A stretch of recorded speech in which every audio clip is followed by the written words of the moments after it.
voyons la maman et l'enfant. Il n'y a voulu faire contraire, mais Dieu a bouleversé la situation. À cause de l'alliance. À cause de l'alliance. Si tu n'as pas encore fait l'alliance, quand tu as l'alliance aux enfants d'Israël, il y a un plus dans ta vie. Quand l'ennemi veut boycotter ta présence,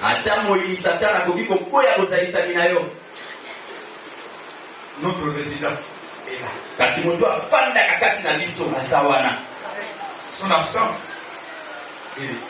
ce n'est pas ce que nous voulons, mais normalement, là où il se trouve, son esprit est là.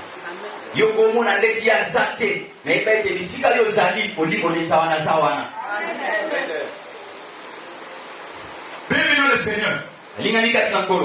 Moi, j'arrive pas à témoigner. Mais je laisse un mot seulement. S'il peut témoigner comment elle a reçu ça. Tout petit peu. Que Dieu a fait dans ta vie. Chose que le monde ne peut jamais y apprendre pas.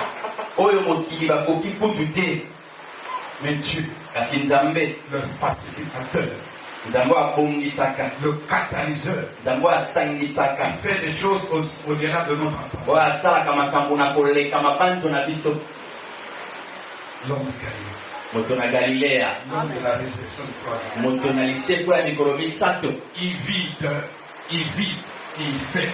Amen. Amen. Amen. C'est moi un mot. Amen.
Papa tinha equipe a mali pour tout na vraiment pas prier. Puis bien qu'on a tout nous les bandes ma pion.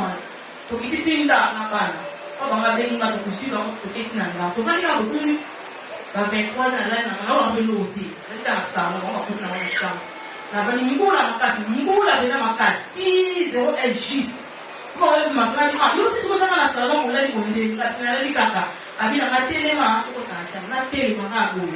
Donc snap salamu matape poli na makila na wali na poli na wali batna te na dabi Jésus moi nini boye na ka comprendre na ki couleur tele o te na makila maman tout de suite téléphone te dit papa a moi pas bien nini la maman cause à la maman c'est maman l'église et on a moula pour tout ça ndi quand on a monté ma comment on a pu faire ça la pas la chauffeur nous tu là la pas ma jour on tu là la été nous tu fais la des bon non tout ça bien on tout ça va les la prendre ah tu es au ça moula ma casse ni la bébé si jeune fille a des cabinets maman ils ont bien on bien on quand on vient à été ben là papa Olivier dans la soupe de la nata pour benga il a dit benga maman parle dans le téléphone avec papa Olivier on va la petite femme à la sœur de Daniel dans la masse à bien le téléphone ce n'est pas venir un rôle il y a des moyens pour aider tantine à voir dans son moment pour bien à Casico azana mtu kwa nini kana garage la imewana donc aba msi mtu kana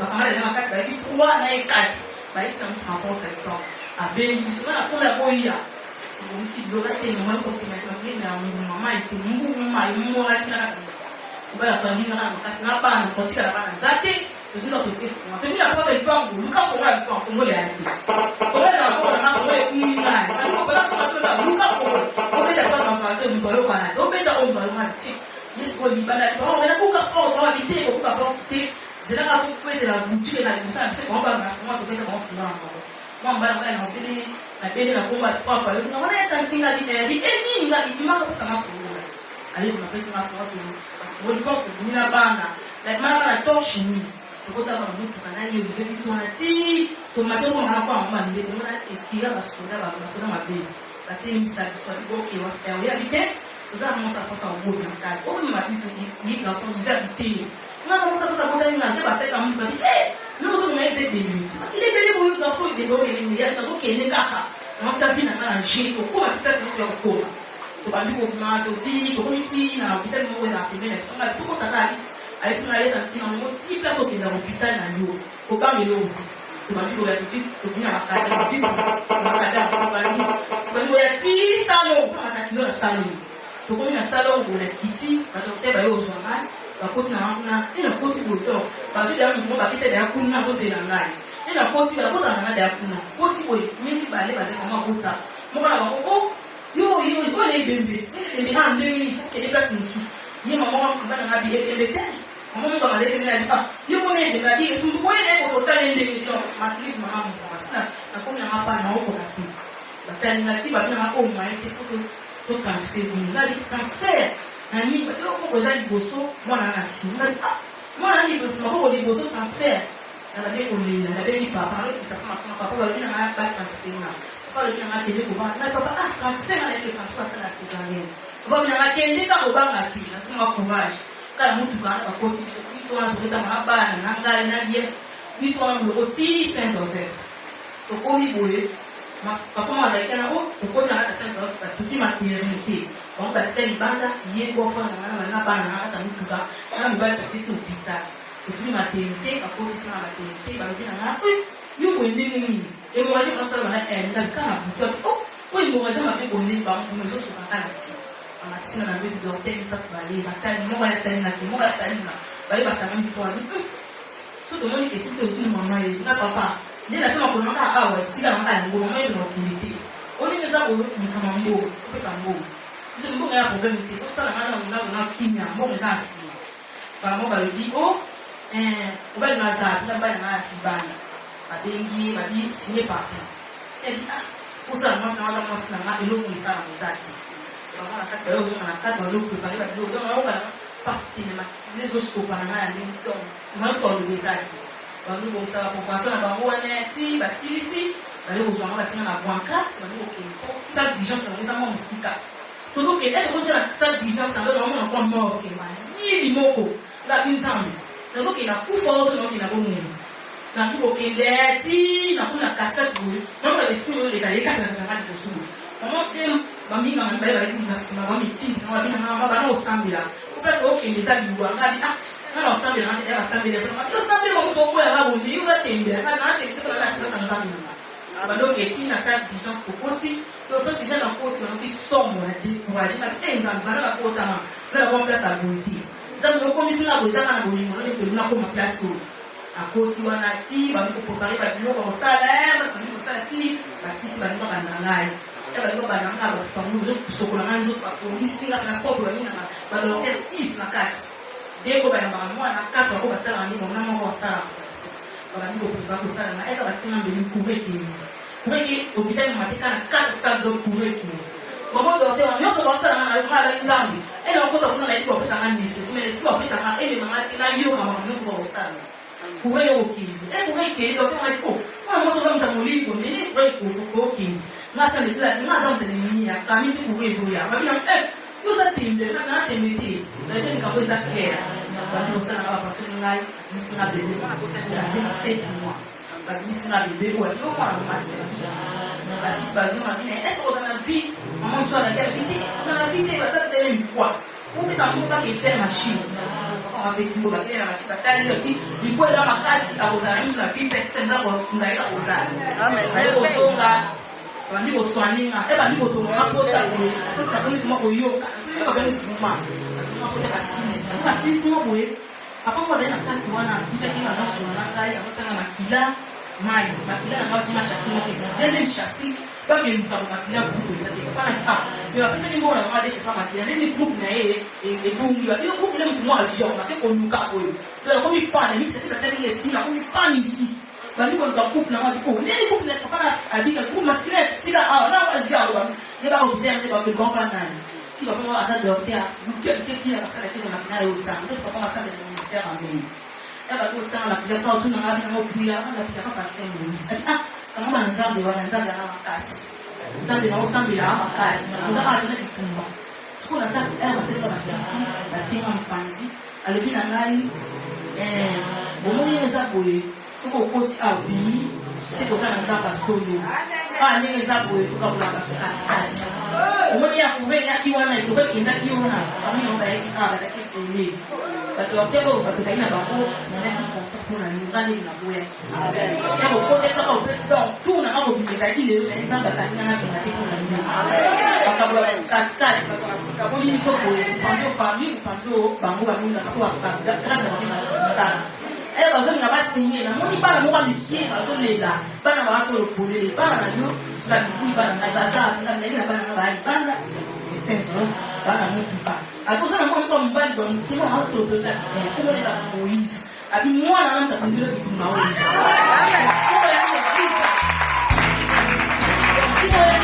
kwa kutala wa zame ni kama na famille de la c'est que l'on peut faire ça ma casse hier pour la parfaite la communauté la mise na salle d'op na chipo lakini na kopi na tafuta ni 1 kilo usa Nisima na bila na sampa au sampa mwa mbele kama tsaka basa sezani ndio kuna nza kwa kinyo kwa kina shamba banzambi babeli bakufaka bungi so wakati kuna sampa bayo kana sampa wana ndo mimi bakufaka na sampa na 10 na sampa na mitumba yo kabitumba na bandi ka bula 14 na ba bayi na 14 na ni pongi na bila na pasa bole pasi na zuma kinya ti na bien teka abia na aya tena pango zinga sasa ni papa alipi ya bisina sana dok na saa aoya kaka et na tongo wana pe pasi kana kuna na pasi donc et comme ba 14 sana mo ba makati alikuta bana na biyu ni ba tuzuzu wangu na uzo ngai boke na ngara ni tuzuzu ngai uzo ngai abo uzo ngai ni bo baka biso sasa ngara na pia bo baka biso ko kama biso papa wangu hizi abo uzo ngai boke na papa kuna so apesi ngai de ozinga ka bo ngai te donc il a une menace comme la pongi. Na kati hôpital ba kipa tena wazela sister. Yo ndio ndio ni la kwa ndio hayo la pongi. E ba ile kiko na wazi frate. Niko je moi qui on papa ya na dengo papa otiki na boneni. Na tuka tete ni na ko pema kaka. Papa ya hôpital abonne kutafuta na yote na kimia. Ti aibo na comme si troisième jour na quatrième jour na elle a été la moine. La dîner petit peu pour ils sont dans les amours ici na c'est plus va ta bande. Na centre la bande. Na force la kiti na kwa kuna mungu anakuwa na kota taka itana sana mungu sana sana na sasa nini na itana mwana hivi mwana tu akina makota na koti bwana kati na mungu anawazi mungu anamoto lokani ta mungu alikuwa mdomina hivi yo usanga neko tala mwana nini afia la kupoza na mungu kama ndio mwana kule la hawa ufanye bila sema papa mama na vadi kwa mikana na za pasi na kwa sababu tena makasi lazima na dimo hivi donc bayiba biloko apana oye otika na sikatisa kaka mwana akinga di oyo bayiba ya bango yango baoyiba te pota onatika nango koza teke pota ya pamba mwana akenga natika na pota jamais ti na putu nango na jour nakende na mbetu na pito kote mwana azalaki na putu na lali nango na balasaka centre wana babi nango moni centre oyo namoni kwa papa bachef wakata ya 16 ofe fana ekili balati bamizamba na noir na babiloko ya mitu na banini ya rouge babi nango moni nde tosala cérémonie na biso soki oyebi na mwana a seke koza pena na nzamba malamu te tosakifilaka bana bazokufa na kaka centre wana bana bali kokufa wana na pongi bana bakufanga te bana bakufa bondenge azwi mwana na bobi babi mbete totie wana mpo bana akoma na mbete wango kaka pasi mpona matongo mitwa nte topasi babi nango mbete wana makila na oyebi tikala na ndako na mbete ngabi makilo yanga soki bazoka na miyeba ete na miso na oyeba na ozo makilo na ngai mwana bobi babi nango loza tende boye zeto lakito donc oza bakofungolinga tableau bato namoni bati bamizambala okasala basacrifice mpona bato namiza namoni bana bawakufa ebele nasuka mwana nga na kolinga bizama moïse mwana ona komba ena makasi na zate ekomisilanga te loko nyonso olingi namiza namoni mwana wakuwanti fo meloko moko kwanti mwa mpuku ndenge nini te nasala makolo na ngai ngabe siko nazalaki na kopima te obimisanga kati esika oyo mpona omona bati bamili baeskale na kopima te obimisa ngai na kompra te na changeaki formule bamoko na bimi place azalaki naye kosuka na poli ngai place naza place na poli bana so bazaki na balelaka oyo nalelaka te balelaka na butu bana balelaka so bandi kopuye bamingi na fuka bango yokupiyaka mingi kokwani yobi tozopita bana fuka na kini nzoka ezasala makambo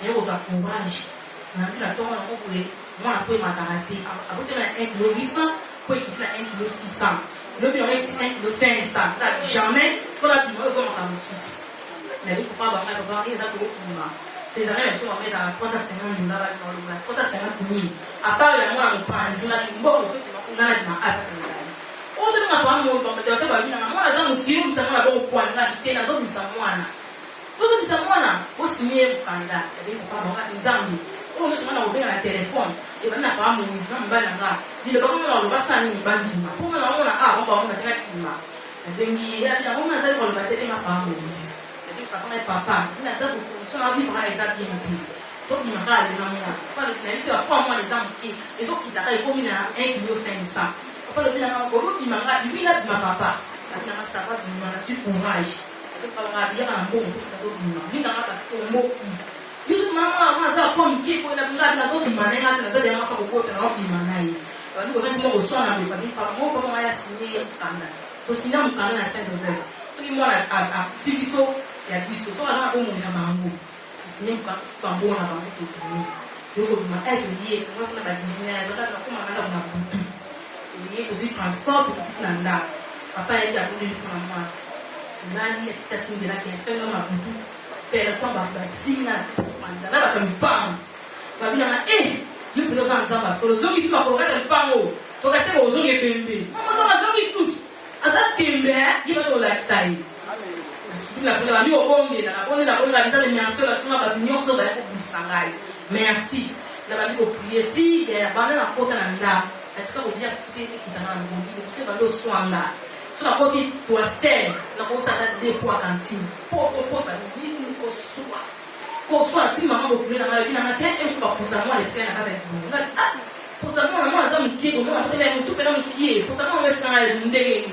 na dengi papa na expliquer batani na ofifa kwa bina mabonde na kaka na oya ndio pinga na kumisa mama ya sali na pia nda tiki ndio kumisa mama donc kimya ezati ni mse bando swanga na ya fuke bagati so ndio bando swanga na nozwa kimya te na ndiko lela na na se na mse kuna na pota ngabi nzambe likamdo ko batina banzuge na nda ndio ile ya sulu ti ko kuna ndio mwana ko sa moi ema kusema yo kuyepo na mwana mwana aussi un mois donc na ngale pasi kala douleur donc la liana na fupela comme tel mwana ko sa 2 mois et aussi 2 mois papa ina nda appuyer pour la nda parce que comme mwana tout ce que là mwana n'est pas bon pour la pour libumbi et comme ma bébé so mwana ma bébé fois 100 ans on nyo ko ba ngadi oh so ma bébé ngo et comme ma bébé on ndenge mwana fois 100 papa ye abongela pour la nda ko so ma kimela ko ya mwana zuki nya anabandila mwana siko kote na ndaku bwe mwana kolela tiktok etana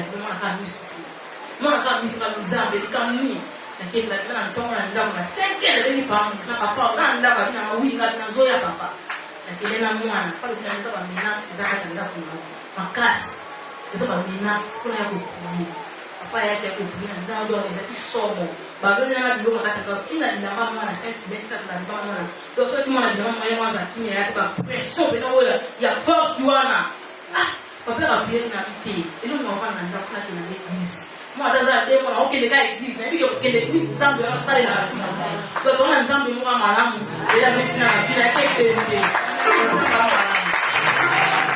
et on a donné à cet enfant le nom de merveille. Tout petit comme merveille.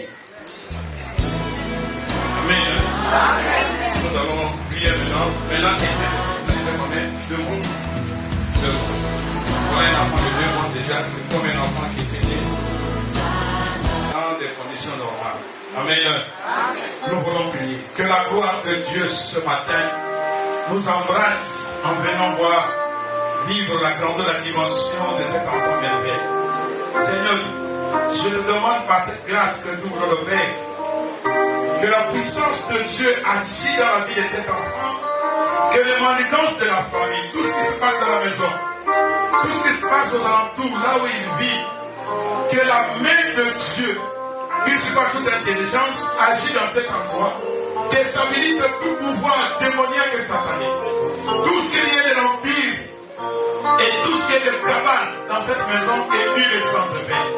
Seigneur, je mets à témoin l'église. Je prends cet enfant par ta grâce, je vais le dédier devant vous. Seigneur, voici cet enfant que le Seigneur nous ordonne. Je le dédie aujourd'hui par ton nom Jésus-Christ de Nazareth, celui qui a vécu à 2000 ans sur la montagne de Golgotha. Aujourd'hui, je le dédie cet enfant au nom puissant de Jésus. Tout ce qui est contraire, tout ce qui marche au-dessus de cet enfant est nul et sans effet. Seigneur, à ce moment, je lis cet enfant à notre alliance. Que le Seigneur reçoive cet enfant avec cette alliance d'Israël au nom de Jésus. Libère la vie de cet enfant. Libère tout ce qui est contraire, tout ce qu'il doit manger, tout ce qu'il va faire. Et sa croissance en Jésus-Christ doit se prononcer devant tout le monde. Père, là où l'ennemi a voulu mettre les épines pour déstabiliser la vie de cette famille, à partir de cette parole est nul et sans effet au nom de Jésus. Je proclame à ce moment la paix et sécurité divine à cet enfant et je libère son foyer au nom puissant de Jésus. Laisse que la grâce de Dieu l'embrasse, laisse que la vie de Jésus soit élevée. Seigneur, reçois cet enfant. Je te bénis cet enfant au nom de Jésus. Que la gloire de Dieu descende. Que la victoire est certaine, malgré tout ce qui se passe. Mais je vois avec certitude, l'Esprit de Dieu est avec nous. Je le bénis par le nom puissant et nous allons rester. Amen. Acclamons le Seigneur.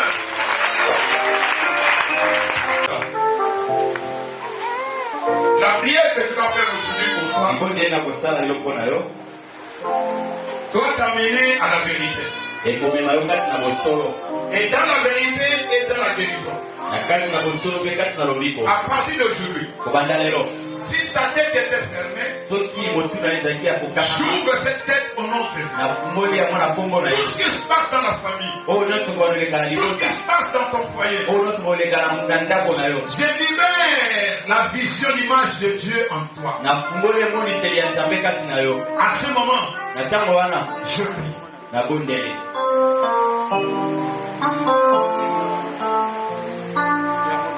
Reçois, reçois, reçois, reçois, reçois au nom de Jésus. Reçois que le nom de Jésus, qui est au-dessus de toutes les choses, s'ouvre sa tête. Au nom de Jésus. Change-la maintenant. Change-la maintenant. Au nom de Jésus.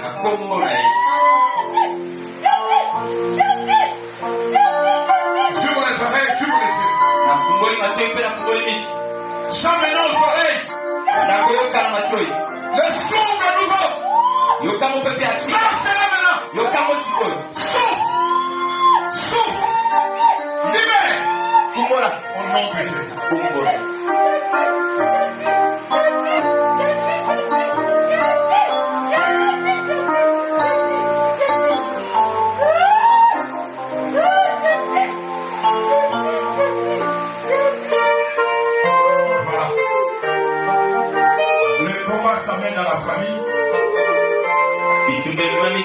libota. Je vois un esprit Nazomona mwalimu moko derrière sa soeur. nasima ndeko nya mwasi. Appelle ta soeur. Ndeko nya mwasi soki azali awa atelemi. Ndeko na ye ya mwasi Avant de venir, il faut prier. yambo ya esenye na obondela. Je vois une maman très courte. Namoni mama moko amokuse. Viens, elle est où? Yaka ndeko na ye.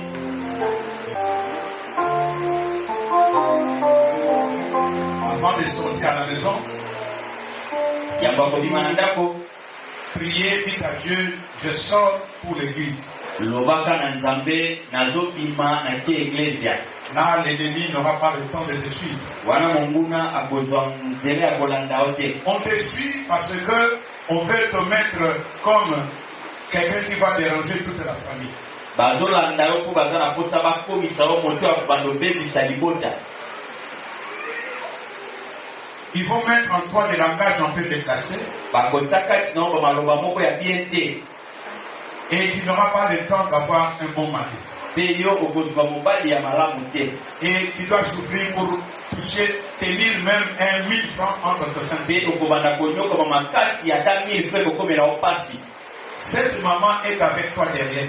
Mama wana aza na nsima na yo. Je veux qu'à ce moment, Nalingi na ntango oyo comme cette maman avait ce courage d'entrer dans cet endroit, lokola ye azwaki nzunzu ya kokota na esika il faut oyo. que notre Seigneur Sauveur nous montre que ici c'est l'Israël. Kolo na biso alakisa ete awa eza Israele. Toi qui suis ma soeur, Yo ozola na ndeko na nga mwasi. je te demande de lui délivrer. Nasengi na otika ye. Je te demande de délivrer. Nasengi na otika ye.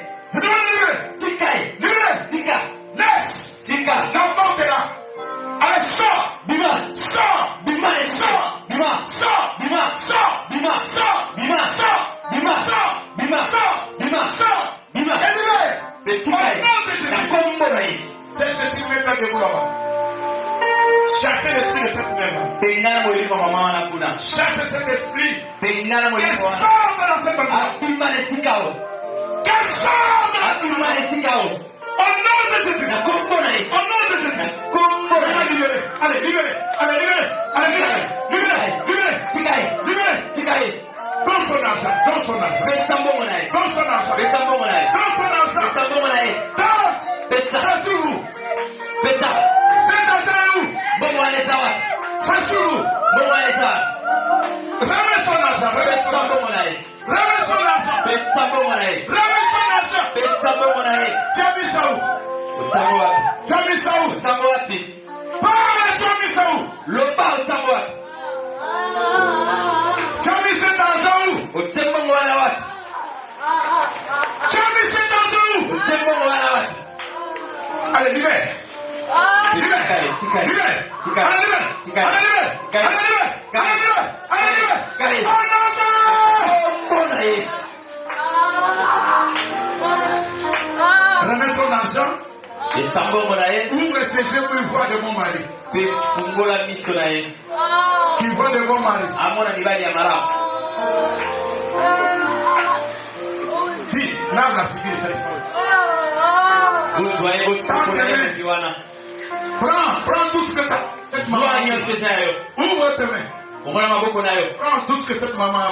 Zwa nyonso mama wana azwaki. Zwa. Prends. Zwa. En nom de Jésus, prends. Zwa na koma. Elle n'a pas le pouvoir devant toi. Yaza na nguya te liboso na. Reçois. Yamba. Reçois. Yamba. Reçois. Yamba. Reçois. Yamba. Reçois. Yamba. Reçois. Yamba. Reçois. Yamba. Au nom de Na Jésus. kombo na Yesu. Ok. Je vois autre chose ici. Namoni eloko mosusu awa. Mais si je le fais, ça serait scandale. Soki nasali yango ekozala C'est moi que je te bénisse. tolapambola. Que je te bénisse. Tolapambola. Le bien que cette femme a volé, Bomba siko malamu biloko mwasi wana yibaki. soulève ta main Tombola maboko na yo. et Dieu va te souffler un vent nouveau. Te nzambe akotia kati na yo mopepa sika. Reçois le vent nouveau Yamba qui va mopepa te sika. transmettre. Oyo komema yo. Reçois, Yamba. reçois, Yamba. reçois, Yamba. reçois, Yamba. reçois, Yamba. reçois. Yamba. Au nom de Jésus, Na kombo na Yesu. sois béni. Amen. Amen. Alléluia. Amen. Amen. Je demande au cœur d'adoration de se mettre debout. La sengi na bayembi batelema.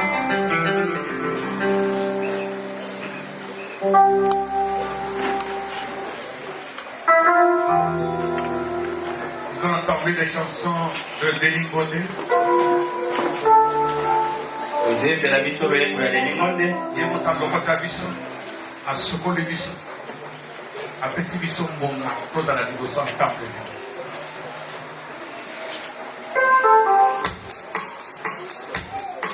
Méditez cette chanson. Wana bandako manyola loyembo oyo. Il faut se retrouver là où vous êtes. Esengi omimona bisika yo ozali. Quand le message doit se prononcer, Wana limaloba tanga ngwe kobanda. Dieu est en parallèle avec cette chanson. Wana yamwe kopala na penza na loyembo oyo.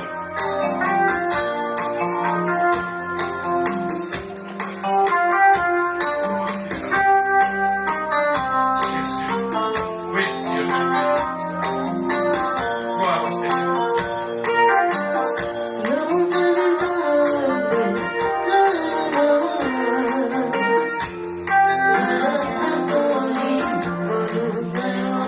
Wana loyembo zoe kama yo kote na loyembo. Wana komona loyembo lisolo abomo ina yo.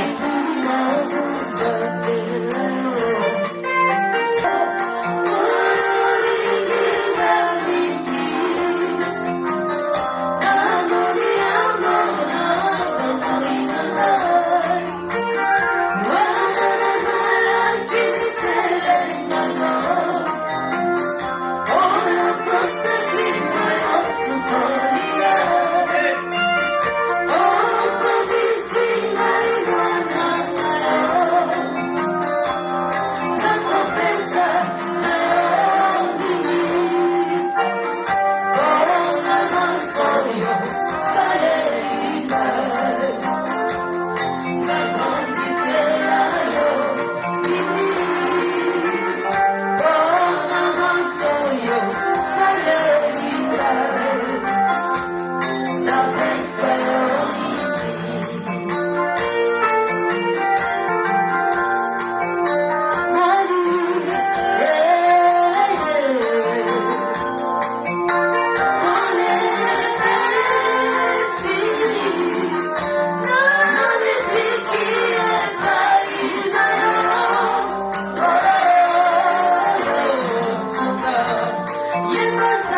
Dieu comme celui-ci.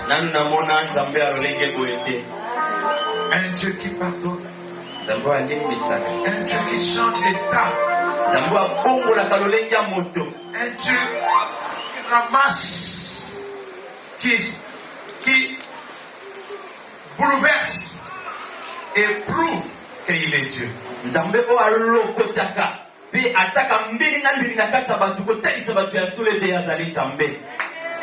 Même si tu étais bloqué à un endroit difficile, il s'amène avec son pouvoir. Il te déchaîne là où tu étais en dessous.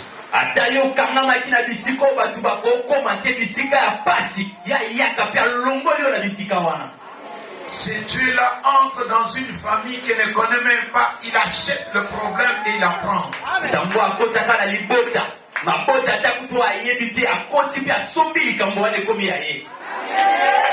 Il te donne toute possibilité de vivre dans bonne sécurité.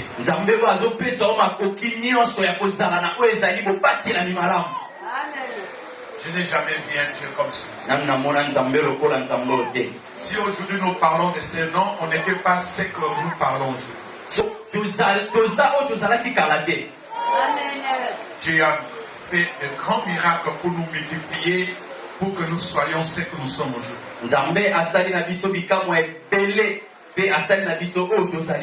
Et Dieu nous a donné des opportunités pour avoir une assurance dans cette vie de terre.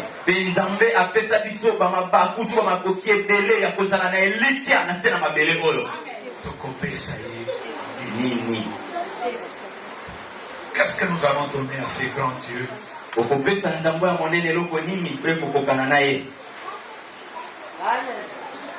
Alléluia. Amen. Alléluia. Amen. Que le Seigneur vous bénisse. Amen. Que le Dieu de Dieu vous bénisse. Que le Dieu de Dieu vous bénisse.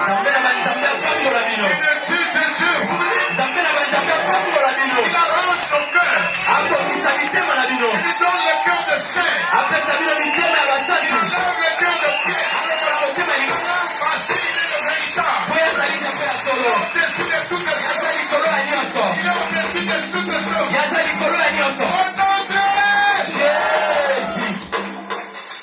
C'est par son sang coulé il y a 2000 ans sur la montagne. Il a rangé la situation. Maintenant nous sommes fiers de dire qu'il est notre Dieu. Que mon Dieu vous embrasse. Que mon Dieu vous embrasse. Que mon Dieu vous embrasse. Amen. Amen. Moi j'aime ces grands dieux. Si je commence à regarder ma vie personnelle, je vois de grandes choses que Dieu a fait dans ma vie. Je suis fier de le dire, il est mon Dieu.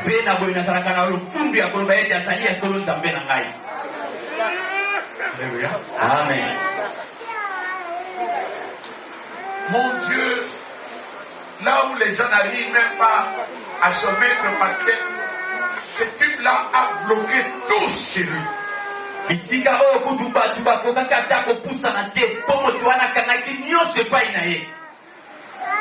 25 ans plus tard, Moïse était parti. Là où les gens n'arrivent pas. Là où il y a des grands guerriers. Israël est arrivé. Il est là. Il a ouvert la porte. Et il a pris tout ce qui était dedans. Et il a distribué à tous ces gens ce qu'on a. Aujourd'hui, la personne, elle était surprise. Comment la porte était ouverte. C'est l'Israël. C'est Israël. C'est Israël. Même s'il me cherche, c'est trop tard. J'ai tout pris. Alléluia. Amen. Il se demande. Ils viennent tourmenter l'église. C'est trop tard. Et si elle est qui a beaucoup Moïse était là, Moïse a il a tout pris. C'est tout. Et si Il a distribué les choses à qui les doit. Maintenant, il me cherche. Il va chercher Jésus. Il cherche Jésus. Moi, je suis qu'un seul collaborateur de Jésus. Alléluia. Amen. Mon âme, il pleure. Bientôt, il va mourir. Alléluia. Amen. Ça, c'est notre devoir. Amen. Amen. Tout ce qu'il a bloqué, les innocents, les passants, même ceux de sa propre famille. Un Dieu ému de compassion. Il a remis tous ces choses. Tout le monde se réjouit. Ils ne savent pas comment ils ont reçu ça. C'est Israël. C'est la force de Dieu. C'est vous. Vous êtes la force de Dieu. Personne ne peut comparer avec ces grands. Alléluia. Amen. Je me réjouis à tout moment. Je continue mon message. Le service avec le Seigneur. Aujourd'hui, nous allons entrer à un type de choses que tout le monde va se retrouver. Amen. Amen. Que le Seigneur reçoive ce message. Et cette permission qui vient tout droit de son trône. Le service avec le Seigneur Jésus-Christ. Je crois que le vendredi, nous avons partagé de belles choses. Comme la gloire de Dieu s'est évoluée par 5 valeurs importantes,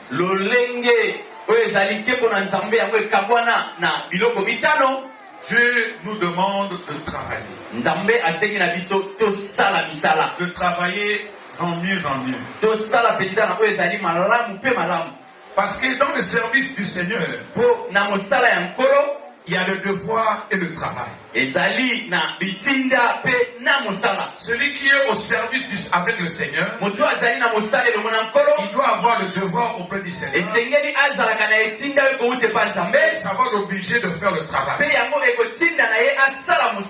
comme il est maintenant un travailleur auprès de Dieu, on doit l'appeler un ouvrier de l'Éternel. Qui a saisi? Qui a saisi? Je peux recommencer? Comme la gloire de Dieu s'est évoluée par 5 valeurs importantes, Dieu nous demande d'être les travailleurs. Or, pour le travail, il faut qu'on te donne un devoir. Et le devoir, quand on te donne ce devoir, maintenant tu dois travailler. Comme tu travailles devant l'Éternel, tu deviens son ouvrier. C'est entré. C'est entré. Un ouvrier, c'est un travailleur de Dieu. Un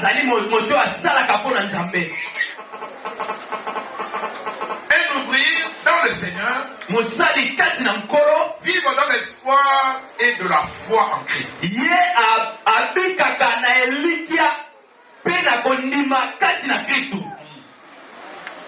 Comme Dieu nous donne un devoir, maintenant nous voulons travailler. Nous devenons les ouvriers de Dieu. C'est par l'espoir et par la foi qui va sortir l'explosion du travail. Merci que Dieu te bénisse. Ok, c'est bien expliqué. Amen. Maintenant, pour être un ouvrier de Dieu, il faut être régénéré. esengeli na yo obotama lisusu. Amen. Amen. J'ai expliqué le vendredi comment une personne peut être régénérée. Na talisaki mokolo ya vandeli lolenge nini moto akoki kozonga lisusu mbala ya mibale. La régénération. Kozotama lisusu mbala ya mibale. C'est la totalité de la repentance Ezali oyo ezali mbongwana mobimba. et les avantages qui englobent la régénération. Pe na bamotuya oyo ekangaka oyo ezali mbotama ya sika. Qui peut m'illustrer les 6 avantages de la régénération? Nani akoki kotalisa biso oyo ezali makambo motuya motoba. Moi, je commence à vous donner la porte pour que vous réussissez. Ngai napesi bino nano ekuke po yolonga. La régénération Oyo ezali mbotama ya sika. te donne d'abord la nouvelle naissance. Yango pesa yo ezali mbotama ya sika. Jean 3, verset 3 à 8. Et deuxième avantage, Ya mibale ezali la vie éternelle. bomo ya seko. Troisième avantage, tu dois devenir un enfant de Dieu. Yo kokoma mwana na Nzambe. Quatrième avantage, tu es participant dans la nature Yo divine. kobanda kobika na lolenge ya kibonzambe. Cinquième, tu seras scellé du Saint. Okokangama na molimo mosantu. Et sixième, hein? Tu deviens l'héritier de Dieu. Tu vas recevoir l'héritage assuré. Amen. Amen. 6 avantages dans la régénération. Oyo ezali makambo motoba kati na botama ya sika. Il faut venir vivre les enseignements. Esengeli na Ce sont les enseignements qui font un chrétien de devenir un disciple accompli. oyo eza bamalakisi oyo esalaka ete moto akoma moyekoli oyo akokisama na nyonso. Au niveau de la télévision, il y a des bêtises qui se font. Na etando eke eza na babuzobe ebele ezosalama. Ils se prétendent être les théologiens. Wana moto aza komitala ndeti ye aza moto atanga makambo ya Nzambe, Mais ils n'ont pas la révélation de la parole. kasi aza lemoniseli ya liloba ya Nzambe te. Je vous dis aujourd'hui, il y a une grande différence Nazoloba lelo eza na bokeseni makasi entre un homme de Dieu appelé par le Seigneur na moto na Nzambe oyo abengani epai ya nkolo et la personne qui se fait pasteur. mpe na moto oyo amikomisi ye moko paster. Ils sont nombreux à Kinshasa. Baze ebele awa na Kinshasa. Ils étaient 3 à 4, ils se révoltent, chacun passe pour être un homme de Dieu. Basanganaka bazalaka mibale to misato me lelo bapanzana moto na moto amikomisa paster na ndenge na ye. On les appelle aujourd'hui des apôtres et les prophètes. Lelo bakoma kobenga bango basakoli bapostolo babishop barchibishop. Le langage le plus accéléré dans notre pays, c'est être prophète. Lelo eloko ekoma kolobama mingi mpe bato bakoma komona lokola lokumu ete babengaka bango eza kozala mosakoli. Moi, je suis conducteur du peuple Israël. Ngai oyo natelemi liboso na bino naza kaka moto atambwisaka to motambwisi ya bana Israele. Je vais vous amener à la destinée. Nakomema bino na bisika oyo ebongisama. Amen. Amen. Le pasteur, si on définit le pasteur, c'est un berger. Mobateli bampate soki tolobi to limbola yango yango elakisi mobateli bampate. Stop, il est là. Pour garder les troupeaux. Ye azana pona kobatela bampate. C'est tout. Esili. Le berger est complet. Mobateli bampate yazana nyonso. Un pasteur peut être un prophète, sous-entendu. Mobateli bampate akoza pe mosakoli. Un pasteur peut être un docteur, sous-entendu. Akoki kozala pe oyo ezali docteur. Un pasteur peut être un évangéliste, sous-entendu. Akoki kozala pe mopalanganisi sango. Dans le pasteur, il y en a tout. Na kati ya mobateli bampate nyonso ezali. Amen. Amen. Si je veux prêcher comme un évangéliste, vous le savez. Soki nalingi nateya lokola mopalanganisi sango bokoyeba. Si je veux me faire comme un prophète, je le fais.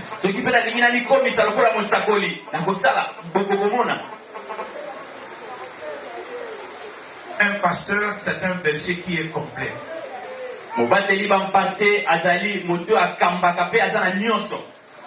Il y a des grades honorifiques comme Ashipa, Bishop. Ce sont des grades honorifiques. Amen. Amen. Moi, je vous enseigne la parole révélée de l'Éternel. Pour Que vous arrivez à avoir un changement radical dans votre vie. Et quand je vous prêche la bonne parole qui est conjuguée, votre vie sera changée.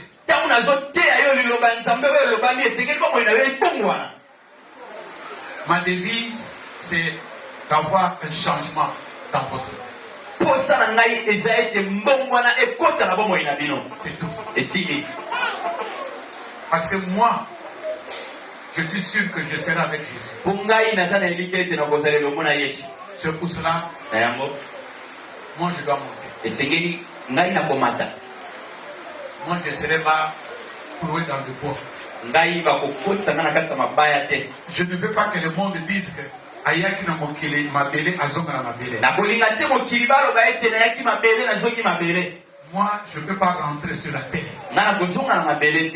C'est le corps qui doit entrer dans la terre. Mon âme doit pas rentrer dans la terre. Pour avoir une bonne définition, Seigneur, prends-moi. Et le corps et l'âme doit atteindre le trône de l'Éternel. Alléluia. Amen. La terre ne peut pas susciter ma présence parce que je ne serai jamais pourri.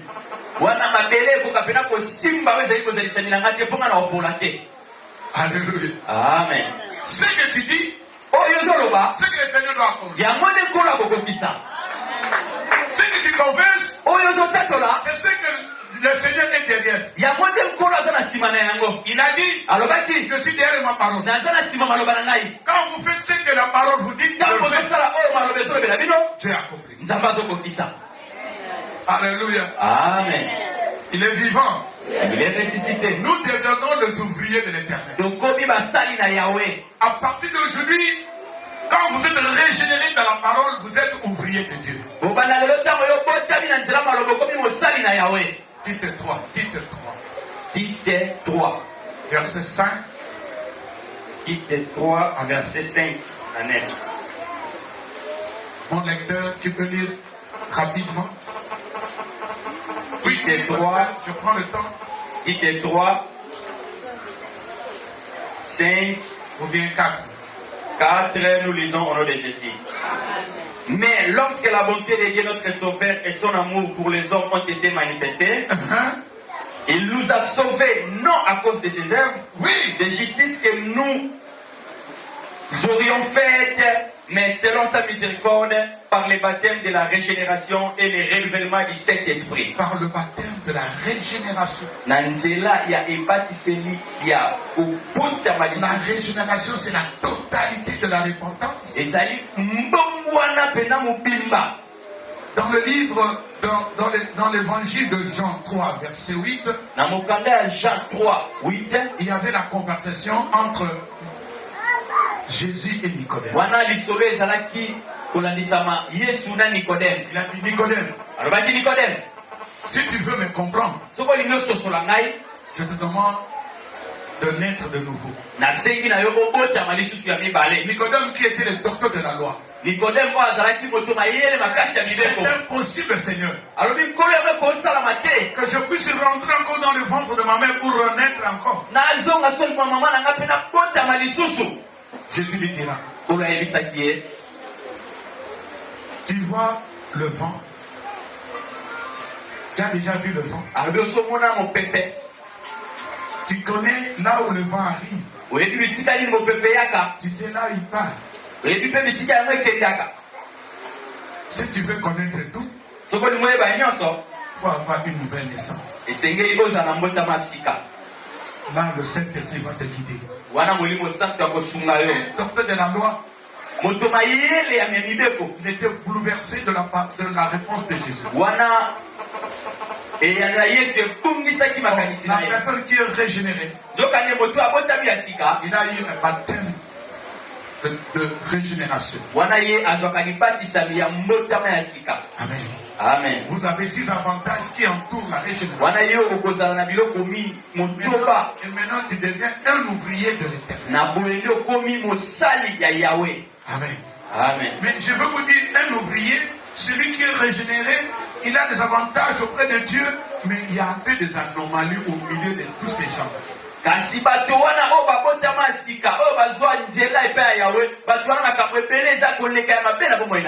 C'est ça les bavures que je vais enlever à ceux qui sont dans ce même dans ces genres de problèmes. Amen. Amen. Suis-moi très bien. Je disais, il y a 3 types de chrétiens régénérés.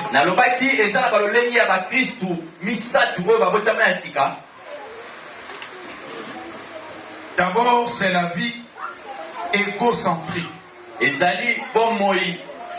La vie égocentrique. Égocentrique. Seul, lui-même.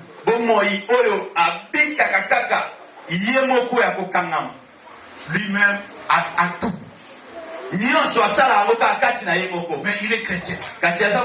Il est aussi dans cette église. Ceux qui ont la vie égocentrique sont des personnes qui amènent leur vie de leur propre sang, de leur propre gré.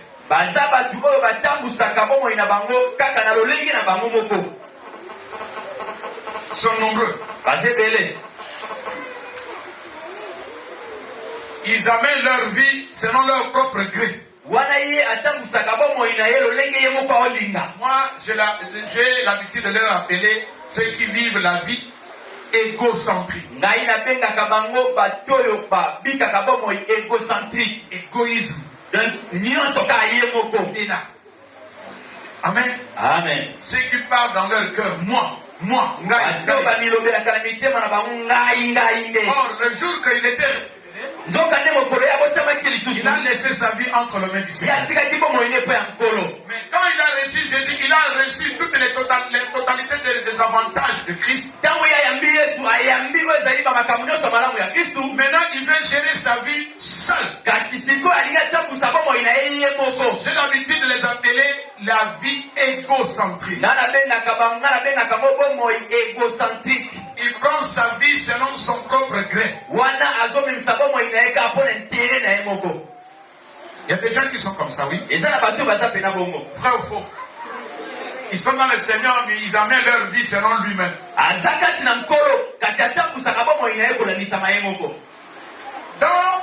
Dans ceux qui amènent la vie égocentrique, il y a aussi d'autres gens qui ont la vie chrétienne vulgaire.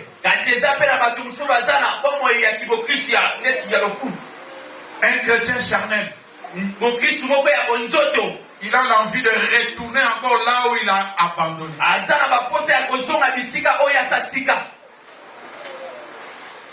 Ah, pasteur Zilana.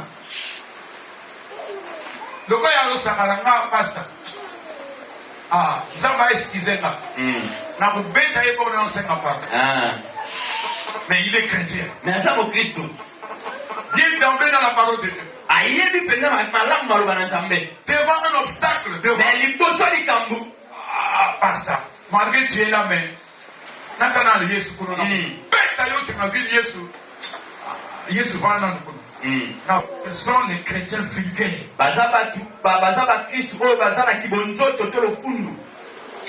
Ils ont l'envie.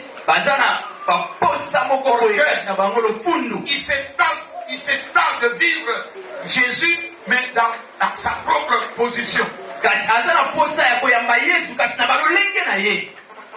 Lisez un peu Galates 5. Galates 5, prenez le verset. Galates 5, vous prenez le verset 19 à 21. Galates 5 jusqu'à 21, ça va. Galates 5, 19. Ah oui. Or, les œuvres de la chair sont manifestes. Ce sont l'impudicité, l'impureté, la dissolution, l'idolâtrie, la magie, l'inimitié, les querelles, les jalousies, les animosités, les disputes, les divisions, les sectes, l'envie, l'ivrognerie, les excès de table et les choses semblables, je vous dis d'avance, comme je l'ai déjà dit, que ceux qui commettent de telles choses n'hériteront point le royaume de Dieu. Ils sont accrochés dans des choses-là. Mais ce sont des gens devant la télé, ils ont envie de se prononcer Jésus. Moi, comme j'ai les yeux, quand je le regarde, je dis Dieu, ayez pitié d'eux. Vous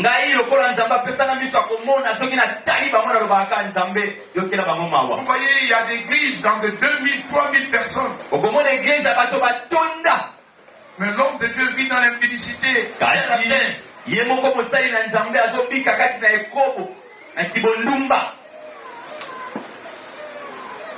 Et sa femme connaît.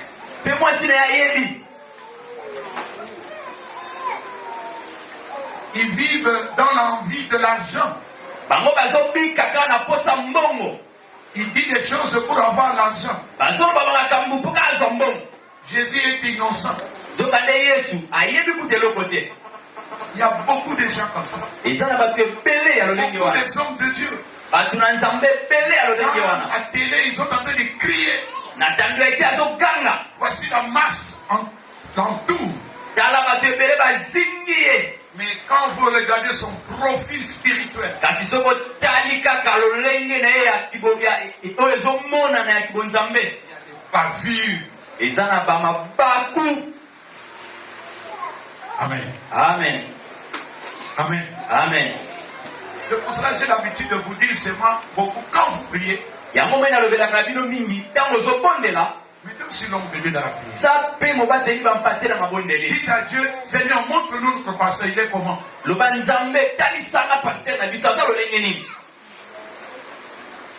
Ce jour-là, je ne sais pas si tu dois te tenir encore la nuit. Amen. Amen. Et il y a des abus de gauche à droite. Mais il se prétend. Les gens veulent ces gens comme ça parce qu'ils ont la langue brûlée devant les gens.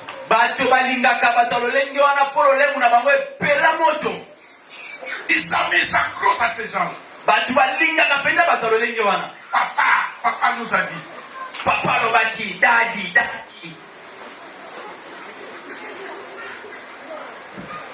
Quand je dois commencer à la radio, moi je parlerai tout souvent sur la repentance. Bientôt. J'ai déjà l'espace. Gratuit. C'est pas moi. Moi j'étais ici, on est venu me dire que nous laissons l'espace pour l'homme de Dieu. On t'attend seulement. À ce moment-là, vous allez mieux me suivre. Non pour critiquer les autres. S'il veut sortir le poisson dans la jambe de quelqu'un, c'est pas mon problème.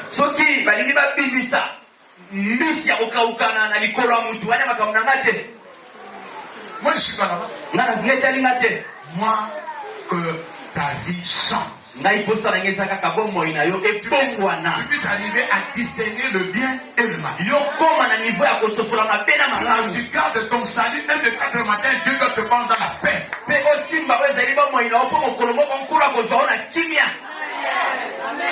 Je ne suis pas ici pour vous encourager d'aller en Europe. Je ne m'accroche pas à vous de donner l'argent. Je n'ai jamais fait ça. Et je ne le ferai jamais. À partir de mon évangile, Dieu sait ce qu'il fera.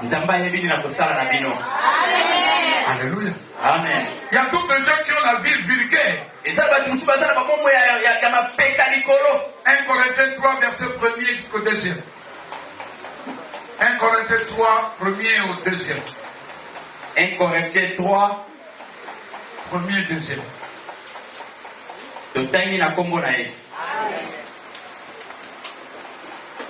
pour moi, ce n'est pas comme à des hommes spirituels que je puis vous parler, mais comme à des hommes charnels, comme à des enfants en Christ. Amen. Je vous parle pas comme dans la vie de charnalité. Je ne suis pas charnel. Je vous parle en tant que chrétien en France. C'est pour ça que le monde ne veut pas de gens comme nous comme ça.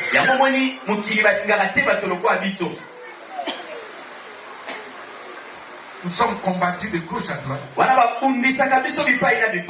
Parce qu'il y a l'évangile de Dieu.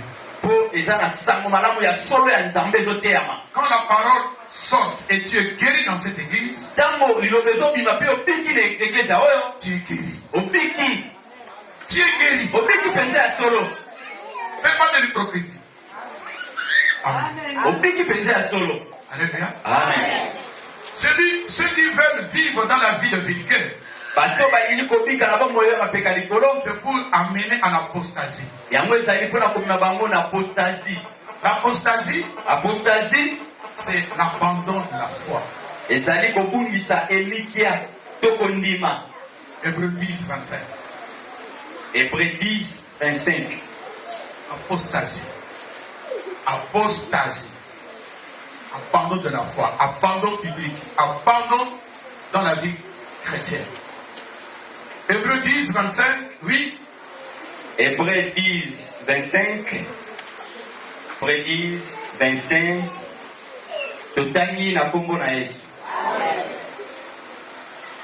N'abandonnons pas notre assemblée comme c'est la coutume de quelques-uns, mais exhortons-nous réciproquement, et cela d'autant plus que vous voyez s'approcher les jours.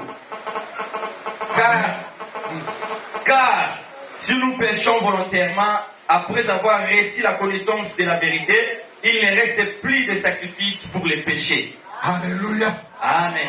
Qui a compris? Amen. Église de Dieu qui a compris? Amen. Oui. Nous venons de dire qu'il y a ceux qui ont la vie chrétienne, mais ce sont des vies chrétiennes vulgaires. Il se prend la vie lui-même. Il se prend garant de sa vie propre. C'est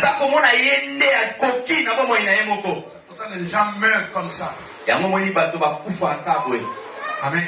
Amen. Maintenant tu es dans l'église, tu pries, mais ta prière n'est pas efficace. Tu ne sais pas que derrière il y a des abus, il y a des choses qui vous freinent pour avancer dans la vie chrétienne.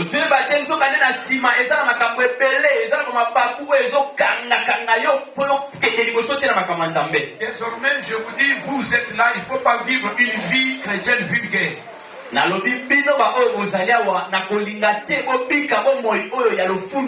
Moi je veux qu'à l'église d'Israël que vous vivez la vie chrétienne pure. Quand tu as un problème, tu pries toi-même, tu auras la solution. Tu ne dois pas attendre le pasteur. Vous êtes comme vous êtes à l'école. Moi je suis en train de vous enseigner. À toi d'assimiler ce que je vous donne et de les mettre en pratique. Avant toute chose, quand il y a un malheur arrive, d'abord tu pries avec la foi. Je disais ici, nous devenons les ouvriers de Dieu. C'est-à-dire, nous sommes attachés avec Dieu. Quand tu pries, Dieu est là. Quand tu dis Amen, lui aussi dit Amen. La chose est accomplie. Amen. Nous avons dit que les ouvriers vivent dans l'espoir et dans la foi. Alléluia. Amen. Alléluia. Amen. On va chercher l'évangile de gauche à droite. L'évangile devant la bouche de ton serviteur. Amen. Amen. Quand vous recevez, la vie sera sauvée. Moi j'aimerais vous voir dans une vie d'aisance. Je serais très content. Quand tu viens avec un témoignage, témoignage. Papa, cette situation m'a surpris à la maison. Mais papa, suivant tes messages, j'ai prié, la chose était accomplie. Moi, là, je suis très content. J'ai prié encore plus pour ta vie. Que le Seigneur te fait un serviteur, un servant élevé. Continuez. Au lieu de pleurer, il ne faut pas pleurer. Amen. Amen. Alléluia. Amen. Il ne faut pas pleurer. Pleurer dans le sens de la vie. Ne pleurez pas dans le sens quand il y a un problème. Il faut affronter la situation là où tu es. Parce que tu ne sais pas cette situation, c'est qui? C'est les démons, c'est le diable, c'est qui? C'est quoi? Amen. Amen. Amen. Amen. Vous avez la bouche auto. Quand tu parles, la chose s'accomplit. La Bible déclare, vous foulerez vos pieds. C'est dans la possession. Malgré la situation devant toi, le résultat est là. Faut pas songer, papa, non. Avant de songer à moi, devant la chose qui ça doit s'accomplir. Amen. Amen. Moi, je venais seulement arroser de belles choses au-dessus de toi. Parce que toi, tu as déjà fait des choses. Alléluia. Amen. Oh, alléluia. Amen. Troisièmement, Yamisato. nous avons ceux qui ont la vie chrétienne centrique. Voilà, je suis dans le Seigneur. Christocentrique, je suis dans le Seigneur. Voilà, un bon chrétien. La vie christocentrique. Tu mets le trait au milieu. La vie Christo, tu mets un trait centrique. Amen. Amen. Elle dit Christo est centre dans ta vie. Alléluia. Amen. Ce qu'on appelle l'homme spirituel. Être amené par le Saint-Esprit. Il laisse la vie, il laisse sa vie en direction de Christ. C'est-à-dire Jésus est résident dans sa vie. La vie christocentrique. C'est très très très important. Éphésiens 5. Commençons par le verset 18. Éphésiens 5, 18. J'arrête là parce que nous allons adorer l'Éternel. Et nous allons prier. Et le Dieu doit faire des grandes choses. Nous sommes là pour ça. Christ, espérant de la gloire. Tu as quitté la maison par la gloire de Dieu. Tu dois rentrer avec la gloire, avec le Seigneur.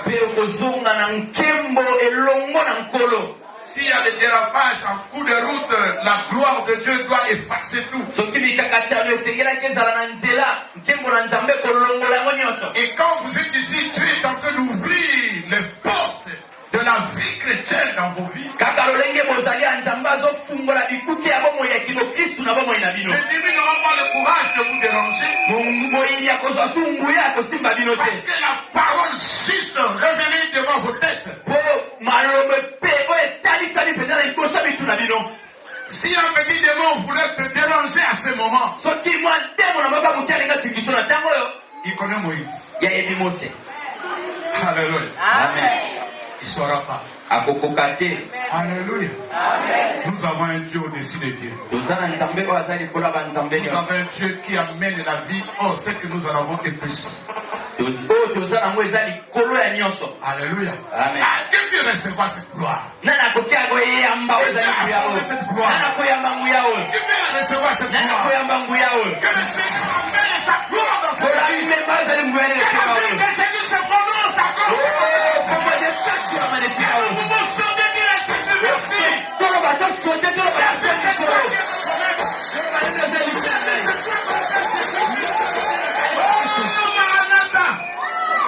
Seigneur Jésus revient. L'homme de la résurrection des 3 jours. Où la terre n'a pas essayé de vivre, mais il a senti la terre, il s'est révélé. Oh Jésus. Que le Seigneur vous bénisse. Que le Seigneur vous bénisse. Que le Seigneur vous bénisse. Éphésiens 5, verset 18. Éphésiens 5, 18, Pour en terminer. Ne vous enivrez pas de vin. Amen. C'est la débauche. Oui. Soyez au contraire remplis du Saint-Esprit. Amen. Alléluia. Amen.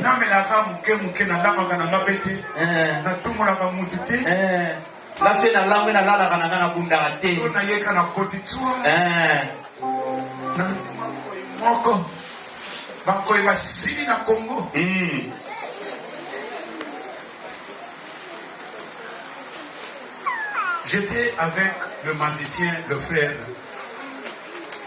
Didier. Vous connaissez le frère Didier? Il m'a dit, pasteur, vous savez ce que nous faisons à la boisson? Les blancs là qui sont dans les brasseries, on est avec eux ensemble dans le monde.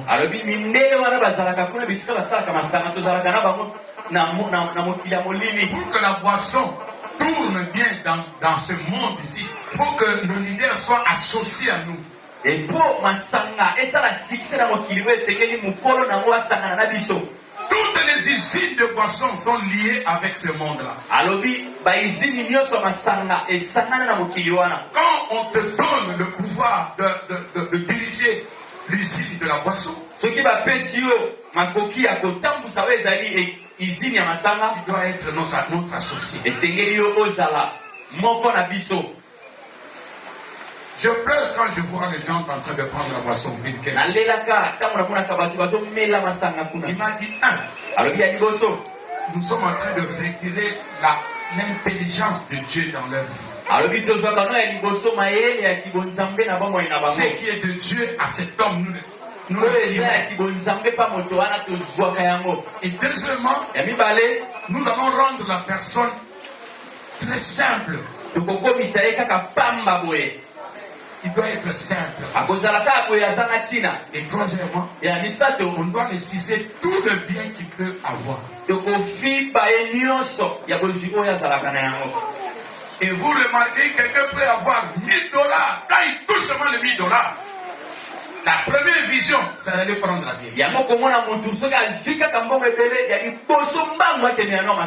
Il ne doit pas rentrer tant que l'argent se trouve encore dans sa poche. C'est l'envie. Deuxièmement, comme nous allons rendre l'homme simple, nous allons l'envoyer dans des boîtes. Or, la boîte, c'est la porte d'un sexe, de sirène de mer. Yango ezalaka ekuke ya nzoto ya mami wata. Quand l'homme entre, tango yo koti, c'est fini. Et sili. Ça vient devenir comme ça. Nous avons l'habitude de leur donner assez d'argent parce qu'ils se sont nos esclaves.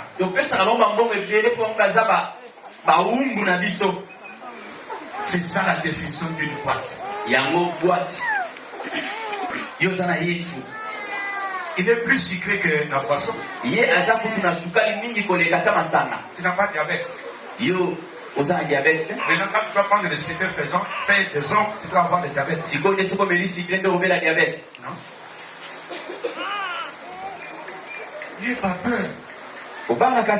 Quand tu as Jésus, tu dois affronter ta maladie, toutes sortes de maladies. Mais si tu vas maintenant à l'hôpital, Regardez si je peux avoir la malaria. On va te demander, papa, tu manges comment? C'est par la foi. Tu dois être un chrétien Christo-centré. Que le Seigneur vous bénisse. Que le Seigneur vous bénisse. Que le Seigneur vous comble de bénédiction. Que le Seigneur vous donne la pleine bénédiction. Que le Seigneur ouvre toutes les portes. Au nom de Jésus. Parce que Dieu est puissant. Alléluia. Amen. Alléluia. Amen. Qui a suivi le message?